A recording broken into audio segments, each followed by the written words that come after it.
maintenant pour cette nouvelle séquence sur la vision des startups, parce que finalement, on l'a vu, hein, l'innovation, elle vient de plus en plus dans le domaine de la santé, aussi par les startups. Elles sont source d'innovation et on a des belles startups en France, alors profitons-en. Et là, j'ai le plaisir d'accueillir Eddie Lebel, CEO de RDS, et Frédéric Suan, CEO de Calumet Santé et d'Easy Consent. Alors, on ne peut plus parler de tech et santé sans parler des startups. Elles sont de plus en plus présentes. J'ai le plaisir d'accueillir deux beaux témoins de ces innovations. Du coup, Eddie, Oui, je suis là. Je uh, suis là, David. Eddie, how? We are now talking about a huge innovation developed by American scientists. Et oui, nous allons parler d'une innovation imaginée par des scientifiques américains qui ont choisi de développer leurs produits, devinez où? Et oui, évidemment, eh ben non, pas dans la Silicon Valley, mais à Strasbourg. Alors, Eddie, tu peux nous présenter ta société et nous dire pourquoi des Américains à Strasbourg? Merci beaucoup, David, pour cette introduction en anglais. Je te propose de poursuivre en français. Effectivement, donc je dirige une startup qui est basée à Strasbourg, qui s'appelle RDS. RDS, ça veut dire Rhythm Diagnostic Systems. Et on développe un dispositif médical innovant qui est un mini patch, grand comme ça. Je ne sais pas si vous le voyez là sur la caméra que tu peux Bien. poser sur la poitrine et qui est en fait une solution de surveillance à distance des paramètres cardiaques et respiratoires des patients. Et donc, l'objectif, c'est de faciliter la télésurveillance de patients qui en ont besoin. Et en particulier, une des applications cliniques qui nous intéresse particulièrement, c'est la télésurveillance des patients en sortie d'hospitalisation après chirurgie pour favoriser une sortie précoce de ces patients de l'hôpital après la chirurgie, dans le cadre de protocoles qui s'appellent les protocoles de réhabilitation améliorée après chirurgie, dont on sait que c'est bien meilleur pour le patient et pour le système de santé. Et donc, effectivement, comme tu le mentionnes, ce projet, en fait, a une histoire assez intéressante, puisque c'est un projet qui a démarré, en fait, aux États-Unis avec une équipe de R&D franco-américaine, qui était qui est toujours basée d'ailleurs à Palo Alto, en Californie. Et donc, la première étape du projet, qui était vraiment une étape R&D, de passer du concept au prototype, là, qui est ce prototype que je te montre, a eu lieu effectivement à Palo Alto. Et donc, il a fallu passer à la deuxième étape du projet, qui est l'étape, on va dire, pour aller du prototype au produit. Aujourd'hui, on n'a pas encore le marquage CE, donc on n'est pas encore commercialisé. On est en train de réaliser des études cliniques avec des patients en vue d'obtenir le marquage CE du dispositif. Donc, pour cette deuxième étape, il fallait être dans un environnement proche des cliniciens, proche des patients.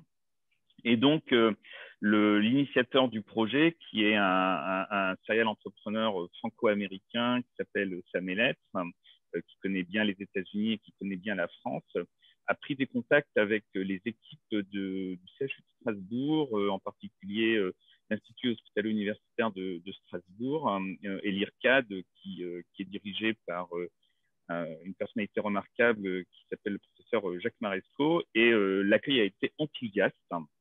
Et donc, il y a eu vraiment une envie et un souhait de pouvoir poursuivre le projet dans cet environnement vraiment exceptionnel dont on dispose à Strasbourg, en proximité. Donc, nous, maintenant, RDS, on est basé à Strasbourg. L'équipe est au sein de l'hôpital de Strasbourg, dans l'Institut hospitalo-universitaire. On travaille en direct avec les équipes chirurgicales des hôpitaux universitaires de Strasbourg, en lien direct évidemment avec les équipes en charge des études cliniques. Et donc on bénéficie voilà, de tout cet environnement très positif de la French Tech. Et puis évidemment pour une start-up, il y a aussi un environnement économique qui est très favorable. On est largement soutenu par des financements de la BPI. On est aussi largement soutenu par la région Grand Est. Donc, tout cet écosystème à la fois d'excellence scientifique, d'excellence clinique et de soutien opérationnel avec un incubateur qui est l'incubateur SEMIA, donc la région Grand Est, la BPI, voilà, fait que ça nous permet de développer aujourd'hui le projet de façon extrêmement rapide. On a été lauréat du concours iLab du ministère de la Recherche en juillet dernier. Là aussi, ça nous a donné un coup d'accélérateur, un coup de boost. Et puis, voilà, donc maintenant, les études cliniques sont en cours. On a déjà plusieurs dizaines de patients qui ont été équipés et suivis grâce à notre dispositif. Et on avance vraiment sur ce chemin de la santé connectée grâce à cet environnement. Et du coup, alors très concrètement, ce patch que tu peux peut-être nous remontrer, qu'est-ce qu'il permet de faire et en quoi est-ce qu'il est disruptif? Qu'est-ce qui fait son originalité? Oui, tout à fait. Alors, je ne sais pas si vous pouvez voir là un peu à quoi ça ressemble à l'écran. Je ne sais pas si Tout ça à s'affiche fait. bien. Super. Parfait. Donc, effectivement, tu as ce mini patch en fait qui est connecté, qui permet de mesurer à distance une dizaine de paramètres cardiaques et respiratoires. Et donc, voilà, typiquement, une patiente qui vient qui a eu une chirurgie et qui va sortir de l'hôpital. On peut lui installer ce patch. Donc, tu vois, ça s'installe sur la poitrine. C'est léger, flexible, hein, c'est confortable. Donc, ça, on le teste de façon extrêmement attentive parce que la qualité, on va dire, de confort est un élément important parce que l'idée, c'est de pouvoir garder le patch de 5 à 7 jours pour qu'il y ait les 5 à 7 jours qui suivent l'opération. C'est la période où il y a le plus de risques de complications post-opératoires. Donc, évidemment, tous les patients n'en ont pas besoin, mais les patients qui sont dits à risque, ce qui représente quand même 30% des patients qui subissent une opération. En gros, juste pour donner quelques chiffres, tu as 10 millions t'as 30 millions d'opérations chirurgicales chaque année en Europe, hein, et tu as à peu près un tiers, donc 10 millions de patients qui sont des patients à risque de complications. Et chez ces patients à risque de complications, il va y avoir effectivement, si tu les gardes à l'hôpital, 10 à 15% de ces patients qui vont faire une complication. Étonnamment, le fait de les faire retourner de façon rapide à la maison, alors évidemment dans le cadre de protocoles bien encadrés, hein, donc c'est ce qu'on appelle ces protocoles de RAC, de récupération améliorée après chirurgie, va diminuer les complications d'environ 50%. Donc c'est vraiment hyper significatif, c'est mieux pour le patient, ça diminue les risques de complications, ça améliore sa capacité de récupération. Néanmoins, il va y avoir des patients qui, si tu les sors de l'hôpital, alors tu peux les sortir soit pour les faire revenir à domicile, soit pour les héberger dans ce qu'on appelle un hôtel hospitalier, un hébergement juste en face de l'hôpital, mais qui est de type hôtelier. Donc, il sort de l'hôpital, mais il est à ce moment-là dans une chambre d'hôtel. Donc, ça peut être l'un ou l'autre. Il faut pouvoir surveiller ces paramètres cliniques clés parce qu'en cas de dégradation et en cas de complications qui effectivement viendraient à arriver, il faut être en capacité à ce moment-là de réagir tranquillement et de pouvoir la détecter précocement pour que le patient puisse revenir si besoin ou qu'on puisse envoyer un médecin auprès du patient. Et donc là, typiquement, tu vois comment ça fonctionne. Donc, la patiente a ce patch connecté. En fait, elle a aussi un smartphone qu'on lui met à disposition, qui est un smartphone complètement verrouillé, qui permet justement de récupérer les données du patch en continu et de les envoyer vers un serveur sécurisé. Les données sont traitées en temps réel. Et donc, sur l'écran du clinicien, donc là, l'infirmière est juste à côté de cette patiente, mais cette patiente va quitter l'hôpital, elle va repartir chez elle et cette infirmière va récupérer toujours ces mêmes données en continu pendant presque une semaine. On peut voir donc les données qui s'affichent sur l'écran du clinicien. Donc, tu as un électrocardiogramme. On en dérive la fréquence cardiaque. On a aussi un capteur de photopétismographie qui nous permet de détecter la saturation d'oxygène, qui est un paramètre clé, en particulier pour des patients à risque de détresse respiratoire. Et donc, dans le contexte de Covid, c'est évidemment Oui, un élément très important. Très, très important. Ouais. La fréquence respiratoire, l'activité, parce que l'activité est aussi un élément important d'appréciation de la récupération des patients. C'est-à-dire un patient après chirurgie doit progressivement reprendre de plus en plus d'activité. Si jamais tu vois que le patient ne reprend pas de l'activité, c'est un signal d'alerte aussi qui doit te laisser penser qu'il y a, au clinicien qu'il y a un problème.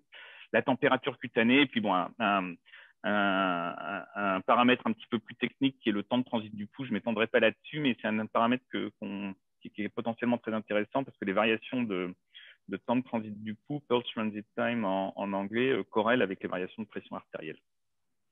Donc finalement, j'ai plus besoin du stéthoscope, enfin, de tous ces équipements qu'on a l'habitude de voir, puisque là, on est vraiment sur un device médical. Donc on n'est pas dans l'Internet des objets qui vient du monde du grand public, comme on a vu beaucoup ces dernières années. Là, on est vraiment sur un Internet des objets qui a été conçu comme un objet médical dès le départ. Ça, c'est vraiment la rupture que vous introduisez. Ouais, tout à fait, exactement. L'enjeu, c'est vraiment d'avoir un dispositif qui fournit des données de qualité hospitalière. Et donc, dans les tests qu'on réalise, on compare la qualité des données qu'on mesure grâce à notre mini patch avec des données qui sont mesurées avec les gros appareils que tu as habituellement au chevet des patients dans les hôpitaux. Donc, l'objectif, c'est que la qualité des données qui sont remontées par notre patch soit équivalente à ce que tu as avec ces gros appareils. Et donc, ça, c'est l'exploit et on a déjà réalisé un certain nombre de tests pour confirmer cette qualité de données. Donc, on veut avoir cette qualité de données. Et l'autre élément clé, donc c'est un dispositif médical parce que aller vers cette qualité de données, ça nécessite un certain nombre de contraintes technologiques majeures en termes de miniaturisation d'électronique et puis en termes de validation. L'autre élément clé, c'est qu'il faut que ce soit confortable pour le patient parce que l'objectif, c'est qu'en fait, le patient puisse le garder une semaine sans que ça le gêne, sans que ça l'empêche de dormir, sans que ça l'empêche de vaquer à ses occupations quotidiennes. Donc, un point important, c'est que le dispositif résiste à l'eau, donc le patient peut prendre sa douche avec. La seule chose qu'il ne peut pas faire, c'est d'aller se baigner. Il ne faut pas qu'il prenne un bain, il ne faut pas qu'il aille à la piscine. Donc, On ne peut pas faire c'est de la jet seule, ski. ouais, c'est la seule contrainte qu'on a posée à un patient. Et on lui demande deux choses, sinon, c'est on lui remet ce smartphone là qui est verrouillé. Et donc, il faut qu'il garde le smartphone à proximité. Et il faut qu'il le garde chargé. Et sinon, il n'a rien à faire. Ah, c'est fantastique. Et alors, du coup, ça paraît révolutionnaire, effectivement. Mais du coup, d'un point de vue du modèle économique, tout est prêt pour pouvoir prendre en charge ce type de dispositif?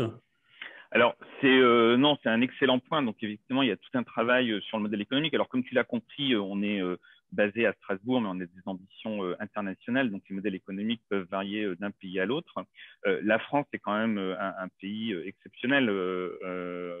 Et depuis maintenant quelques années, et ça a été accéléré par l'épidémie du coronavirus, il y a un focus très fort sur la télémédecine. Dans le droit, maintenant dans le droit commun, la téléconsultation et la téléexpertise sont passées dans le droit commun. Donc, tu en as parlé tout à l'heure en introduction, il y a eu un développement massif de la téléconsultation dans ce contexte d'épidémie du coronavirus. Et donc, on a vraiment une volonté d'avancer dans cette direction-là. Nous, ce dont on parle, c'est un troisième axe de la télémédecine qui s'appelle la télésurveillance. Aujourd'hui, la télésurveillance n'est pas encore passée dans le droit commun et donc il y a un enjeu majeur pour nous, mais aussi pour les patients et pour le système de santé, de permettre que cette télésurveillance soit prise en charge. Pourquoi c'est un enjeu majeur? Parce que comme je l'ai expliqué, bon, c'est un enjeu pour le patient, pour la qualité de sa récupération et pour la diminution des complications, mais c'est aussi un enjeu économique pour le système de santé parce qu'aujourd'hui, la façon dont les patients à risque sont pris en charge après une opération, habituellement, on va les garder 2, 3, 4 jours à l'hôpital juste pour les surveiller. Donc, ils restent dans un lit à l'hôpital, il se passe à peu près rien, mais c'est juste pour les surveiller au cas où il y aurait une complication. Et évidemment, d'une part, c'est pas bon pour le patient, mais c'est pas bon pour le système de santé et ça utilise des ressources hospitalières qui pourraient être utilisées plus intelligemment. Donc, on est dans cet objectif de favoriser cette sortie précoce qui doit être protocolisée, ça doit se faire de façon très rigoureuse en suivant des cahiers des charges spécifiques, mais qui ont besoin pour pouvoir se déployer, effectivement, que la télésurveillance passe dans le droit commun. Donc, c'est un sujet, évidemment, sur lequel on est Très actif. attentif. Ouais. Et j'espère qu'une sensibilisation, une journée comme aujourd'hui, et merci pour ton invitation, pourra permettre de faire progresser cette prise de conscience. Tout à fait. Mais là, c'est assez éloquent, en tout cas, les éléments que tu vas partager avec nous. Pour faire court, parce que là, le temps file, vous avez déjà levé des fonds, j'imagine, pour structurer quelque chose comme ça. Vous allez encore avoir besoin de fonds, j'imagine? Alors, on a fait effectivement une première levée de fonds d'amorçage qui s'est terminée fin 2020 et qui s'est bien passée parce qu'on a levé 2 fois plus d'argent que ce qu'on attendait. Donc ça, c'était, je pense, un effet bénéfique secondaire pour nous de cette prise de conscience de l'importance de la santé connectée qui s'est produite en 2020. Et effectivement, on prévoit une nouvelle levée de fonds en fin d'année ou début 2022 pour nous permettre de poursuivre le développement de la société. Et on prévoit donc le lancement commercial du produit fin d'année 2022 et vraiment un déploiement qui va monter en puissance à partir de 2023. D'abord en Europe, donc on vise prioritairement la France et l'Allemagne, et puis ensuite aux États-Unis, où, comme tu l'as compris, on a des liens forts. Et puis évidemment, après l'Asie, on a aussi des liens forts avec des équipes japonaises avec lesquelles on travaille. Donc, pour nous, c'est une ambition internationale. Moi, je pourrais juste vous aider sur la partie en anglais, sur l'allemand et le japonais. Je maîtrise beaucoup, mais en tout cas, merci, Eddie. Là, on a beaucoup parlé finalement de suite post-opératoire. Et là, on va maintenant parler avec Frédéric des chirurgiens, ceux qui opèrent. Ils ont aussi besoin d'innovation technologique. Alors du coup, Frédéric, qu'est-ce que vous faites chez Calimed justement pour aider ces chirurgiens? Alors tout d'abord, merci David pour la confiance et puis également Axel, hein, c'est ma première participation, je tenais à le dire. Donc effectivement, Calimed Santé, en fait, on a aujourd'hui, on développe plutôt des solutions full web pour les professionnels de santé. Essentiellement, mais également pour les patients, on y reviendra tout à l'heure, donc des solutions logicielles modulaires qui sont ergonomiques, intuitives et qui ont pour but finalement d'optimiser la prise en charge des patients, de faciliter, je dirais, l'accès aux professionnels de santé à l'ensemble des datas dont ils ont besoin pour suivre les patients. Donc en fait, toutes nos solutions sont co-construites avec les acteurs, alors bien sûr, en premier lieu, les professionnels de santé, notamment les médecins libéraux, mais également les patients et également les partenaires, comme récemment, par exemple, avec mes docteurs. L'idée, c'est vraiment d'offrir, je dirais, une solution globale où le praticien, en fait, peut, en quelques clics, gérer l'intégralité de l'évolution et du suivi de ses patients. Donc, on est une start-up, nous aussi, hein, à l'instar de ce qu'a présenté Elie, mais plutôt nous sur donc, des logiciels de gestion de cabinet ou des applicatifs e-santé. On y viendra tout à l'heure avec le consentement éclairé numérique, Easy Consent. Mais bon, voilà. Donc, l'idée, c'est vraiment, on se comporte en agilité, c'est-à-dire que tous nos outils sont personnalisables, ils s'adaptent vraiment aux besoins puisqu'ils sont co-construits avec les acteurs. Et l'idée, c'est vraiment qu'ils soient le plus flexibles et qui permettent vraiment d'avoir un suivi en temps réel optimisé pour chaque praticien. Donc, vous redonnez le pouvoir aux praticiens et aux patients. Donc, vous remettez ces acteurs au centre de la conception de ces solutions. Ça, c'est un paradigme qui fonctionne quand on est une entreprise agile, une start-up. On fait beaucoup de co-construction. Pour autant, est-ce que tout est rose? Est-ce qu'il y a aussi, même question pour Elie tout à l'heure, parce qu'on est quand même dans un secteur complexe, et quelles sont les opportunités, quels sont les freins, selon toi, pour toutes ces plateformes digitales? Alors, je verrai plusieurs Et la niveaux. vôtre. Pardon? Et en particulier la vôtre. Voilà. Alors, je verrai plusieurs niveaux. Bon, déjà, il y a le niveau stratégique global où, je veux dire, sous l'impulsion du plan Ma Santé 2022, sur le plan, comme l'a dit Elie tout à l'heure, il y a énormément de solutions aujourd'hui qui voient le jour, d'ailleurs, pour la plupart co-construites avec les praticiens. Donc ça, c'est plutôt une opportunité donc importante. Alors, il y a beaucoup de freins également. Les freins, c'est le fait qu'aujourd'hui, il y a une résistance au changement forte, notamment dans les cabinets médicaux, de la part des secrétaires, de la part des médecins. Une fois qu'ils ont un logiciel depuis pas mal de temps, même si ce logiciel ne leur permet pas, je veux dire, de pouvoir réaliser un suivi en temps réel comme ils le voudraient, ben, ils s'en accommodent et bon, voilà, il y a toute cette reprise de l'historique, etc. Donc ça, c'est un premier frein. Le deuxième frein, malgré, je veux dire, l'impact que met ma Santé 2022, c'est qu'encore aujourd'hui, il y a beaucoup de solutions qui ne sont pas interopérables ou pour lesquelles l'interopérabilité n'est pas facilitée.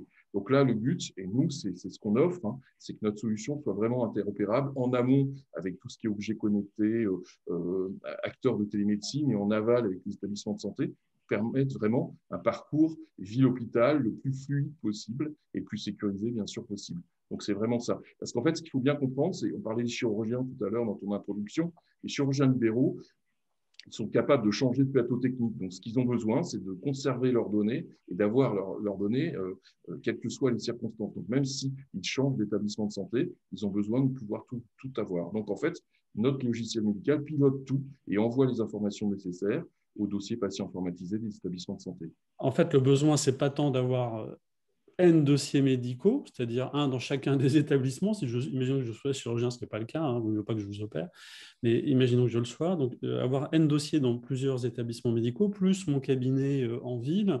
Et donc, à chaque fois, j'ai autant d'outils en face de moi. Et alors là, pour le coup, pour cette relation ville-hôpital et le suivi qu'on pourrait faire avec les solutions qu'on a vues tout à l'heure avec Ellie, ça va être quand même compliqué. Enfin, en tout cas, aujourd'hui, c'est compliqué. C'est ça qu'on est en Voilà. train de se dire. Tout à fait. Donc aujourd'hui, nous, ce qu'on a trouvé comme solution, c'est sur les standards je dirais, d'interopérabilité classique en santé, HL7, etc. L'idée, c'est aujourd'hui de pouvoir se connecter finalement au serveur d'identité de l'établissement, de récupérer en amont tout ça au moment de la création finalement de l'annonce opératoire, c'est-à-dire lorsqu'on va réserver finalement le bloc opératoire pour une intervention chirurgicale. Et de l'autre côté, une fois que je dirais le compte-rendu d'hospitalisation, enfin la lettre de liaison, le compte-rendu opératoire est fait, de pouvoir pousser tout ça en un clic et de façon transparente pour l'utilisateur. Donc ça, c'est vraiment important parce que, encore une fois, et y compris pour la prise de rendez-vous en ligne, en fait, les médecins ne veulent pas avoir d'autres outils. Ils veulent que dans leur logiciel de gestion de cabinet, en fait, toutes les datas arrivent en temps réel et qu'ils puissent les exploiter comme ils Oui, le veulent. ils ne Donc veulent ça, pas c'est vraiment… avoir 10 apps ouvertes Voilà, devant eux. tout à Mais fait. ce besoin, ce n'est pas que pour les chirurgiens, ça peut être pour tous les médecins, en fait. Voilà, c'est pour même au-delà des médecins, enfin, c'est tous les professionnels de santé libéraux, l'hôpital aussi, parce que faut dire aujourd'hui l'hôpital, notamment sur la partie privée, il y a de nombreux professeurs qui ont besoin d'outils, je veux dire, qui soient vraiment ergonomiques, qui leur permettent vraiment de pouvoir s'adapter à leurs besoins, ce qui n'est pas toujours le cas des logiciels des hôpitaux publics. Hein. Donc du coup, voilà, il y a tout ça. Et puis il y a aussi l'ensemble.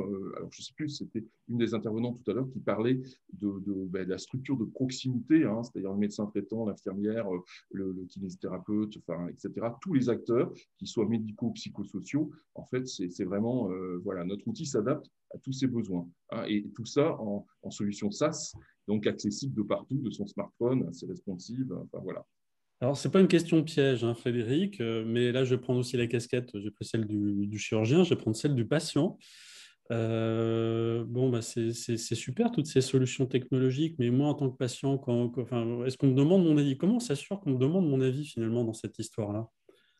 Alors là, je vais faire un exemple avec justement notre tout nouvel applicatif Thierry Santé, qui est le consentement numérique éclairé, Easy Consent. En fait, justement, je vais prendre un exemple clair. Vous allez être opéré d'une opération d'orthopédie classique, vous allez aller voir votre chirurgien, puis s'il va vous expliquer en quelques minutes, hein, parce que bien souvent c'est 5-6 minutes, il va peut-être vous faire un petit croquis, il va vous expliquer l'intervention qu'il va faire. Et puis normalement, à l'issue de cette consultation, vous signez un consentement éclairé. Généralement, encore dans 99% des cas, j'ai consentement papier. Donc, vous signez souvent, d'ailleurs, sur place ou après, chez vous, à tête reposée. Tout à l'heure, quelqu'un avait parlé de ce que font les patients. Alors, peut-être pas forcément pour une intervention simple en orthopédie, mais pour une intervention chirurgicale en règle générale. Ils vont sur le net aujourd'hui et ils vont chercher des informations qui ne sont pas toujours, je veux dire, bonnes ou qualitatives. Et donc là, nous, ce qu'on offre, c'est qu'on va leur permettre, avec ce consentement éclairé numérique, de pouvoir vraiment s'assurer de leur bonne compréhension de l'ensemble des enjeux d'intervention, c'est-à-dire la pathologie, l'intervention chirurgicale, la technique opératoire et également donc les complications éventuelles et les risques. Et donc, en fait, à chaque fois, c'est un système, un algorithme avec des reformulations qui sont illustrées. Ça s'appuie sur des recommandations des sociétés savantes, bien évidemment, mais on est propriétaire de ces contenus. Ils sont validés par des experts et ils sont surtout vulgarisés par des journalistes scientifiques qui sont spécialisés auprès des patients et revus par les patients. Donc, on a vraiment des outils le plus vulgarisés possible, illustrés. Et là, le but, c'est donc vraiment de s'assurer de la bonne compréhension du patient. Et à la fin, quand le patient signe son consentement, c'est de toute bonne foi, il a compris pourquoi il allait être opéré. Donc ça, c'est un exemple, mais ces consentements peuvent s'étendre, bien sûr, à tout un tas d'autres actes de soins, hein. La radiologie interventionnelle, même le RGPD, les sites cliniques, les vaccins, pourquoi pas. Enfin, vraiment, je veux dire, aujourd'hui, notre outil, là aussi, c'est comme un typeform finalement de la santé, hein. Ça permet vraiment, ça deviendra demain le CRM de la relation patient-praticien-établissement. C'est comme ça qu'on a conçu EasyConsent. Donc, côté patient, c'est vraiment l'implication, il devient acteur de son opération ou de son acte de soin. Et côté praticien ou établissement, c'est vraiment une protection juridique puisqu'on enlève ce risque de défaut d'information. Voilà. Donc, du coup, vous réconciliez l'ensemble de la chaîne dans ce parcours ville-hôpital. Donc, c'est super intéressant. En tout cas, merci pour la perche que tu m'as tendue sur la partie vaccin. Parce qu'effectivement, on comprend bien que vous pourriez demain avoir envie de candidater à une plateforme d'innovation avec des grands laboratoires pharma pour proposer cette innovation de consentement pour les vaccins, pourquoi pas. Donc, ça me fait une super transition pour la suite. Je voulais vous remercier tous les deux. C'était vraiment très intéressant.